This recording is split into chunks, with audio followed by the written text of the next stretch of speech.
একজন উপদেষ্টা বলেছেন জাতীয় সঙ্গীত একটি বিতর্কিত বিষয়, সুতরাং এটি পরিবর্তন করা যাবে না। তার জানা উচিত জনগণের মতামতের উপর ভিত্তি করে সব কিছু পরিবর্তন করা সম্ভব। দুঃখজনক হলেও সত্য যে সংস্কার বাস্তবায়নের গতি খুবই হতাশাব্যঞ্জক। অভ্যুত্থান পরবর্তী দেশের সমস্ত কর্মকাণ্ডগুলি স্বচ্ছতা এবং সততার সাথে দ্রুত গতিতে বাস্তবায়ন না হলে সমস্যা আরও বৃদ্ধি পাবে। অনেকগুলি নিয়োগ নিয়ে ইতিমধ্যে বিতর্কের সৃষ্টি হয়েছে। আবেগ ও হুজুকের মাথায় লোক দেখানো কাজ করলে হবে না।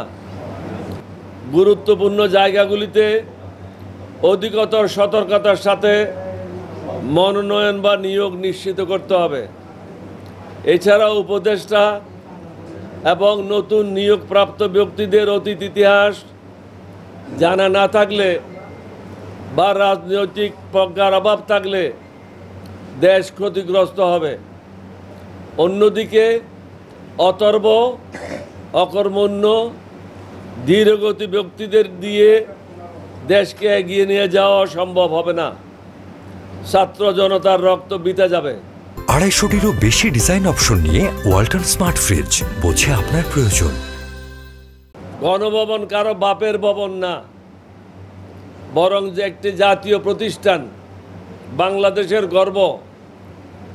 মিউজিয়াম করা অবশ্যই প্রয়োজন, তবে প্রশ্ন হলো গণভবনে কেন, অন্য জায়গায় নয় কেন? জাতীয় প্রতিষ্ঠান পরিবর্তন করার আইনগত ভিত্তি এখন কোথা থেকে পেলেন? 1971 সালের স্বাধীনতা যুদ্ধের উপর অন্য কিছুই অধিকতর গুরুত্ব পেতে পারে না। আন্দোলনকারী আমাদের ছেলে মেয়েদের বা জনতার সরলতাকে পুঁজি করে কোনো অন্যায় পদক্ষেপ নেওয়াও ঠিক হবে না।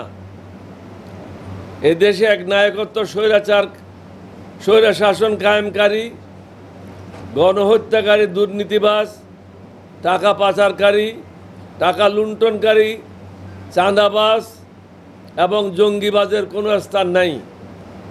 এদেশ এখন কারো বাপের সম্পত্তি না। যত দ্রুত সম্ভব আইন শৃঙ্খলার উন্নতি সাধন করতে হবে। আমরা জানি বর্তমান প্রেক্ষাপটে এটা খুবই কঠিন কাজ, তবে পুলিশ প্রশাসনকে দ্রুত কার্যকর করতে হবে। তা না হলে গণহত্যাকারীরা মাথাচাড়া দিয়ে উঠতে পারে।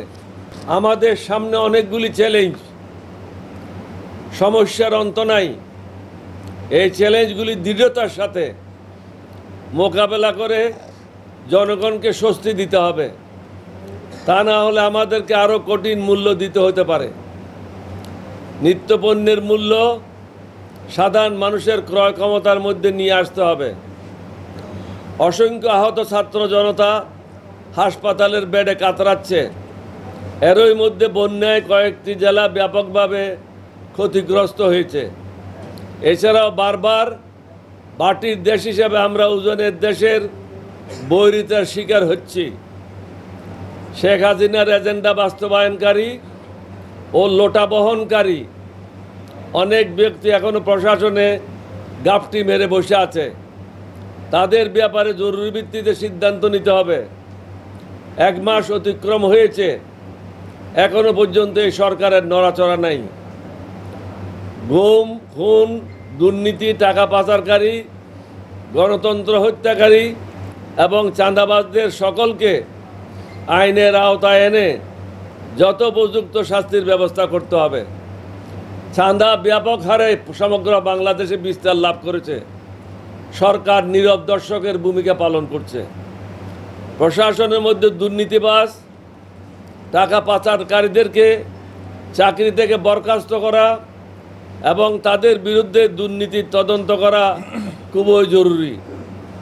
সর্বোপরি দুর্নীতিবাজ একজন ব্যক্তি এখনো পর্যন্ত দেশের 1 নম্বর আসনে বসে আছে। এটার কোনো যুক্তিসঙ্গত কারণ নেই।